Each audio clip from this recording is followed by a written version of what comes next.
Hello, I'm Colette. I'm here to tell you about how your brain is like a garden hose. You may even have a hose at home, but if not, I'll explain it to you. It's basically a long tubey thing with a fluid that flows through it, water, and very importantly, a mechanism to control the flow called a nozzle. Now, under normal conditions, when we're watering the flowers, they look lovely. Everything's great. It's not until we introduce a slight stressor, a heat wave, that we realise something's wrong. The flowers have just died. What happened? Oh, well, it's only now I've realised that the nozzle was broken. It wasn't able to increase the flow to keep up with demand. So how do I stop this problem happening again? Well, I could cut the nozzle open and see what was wrong, but that's the end of my hose. So what if we could actually get a number out?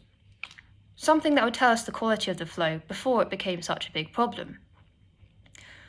Well, I do research that involves looking at human brains like this. After all, you may have heard that humans are just really complex houseplants. And don't worry if you don't have a brain at home, I've got one here. We also have long tubey things in our brain called blood vessels, which help deliver blood to our brain cells to keep them healthy. And just as the nozzle of the hose opens and closes to adjust water flow, so do the blood vessels in our brain.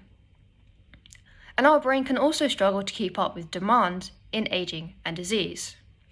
And most importantly, I'd like to look in your brain without having to cut it open. And that's where brain scanners come in. But if we put someone in the scanner and rest, their brain can still look healthy. It's not until we introduce a stressor, just a little one, that we realise there's actually something wrong. Now, don't worry, it is a very small stressor, more like an afternoon in the sun than a heat wave. And this involves breathing in a gas called carbon dioxide. It's one we breathe in every day. So if you breathe in now and hold your breath, the level of this gas will be increasing, and it tells us that we want to breathe more. So if I give you this gas in a mask to breathe, it might make you feel like you want to breathe a little bit faster and harder, like you've gone up some stairs too quickly. So when I do this in the scanner, not only am I getting pretty pictures of your brain out, I'm also getting this measure of brain health and numbers to tell me about the quality of blood flow changes in your brain.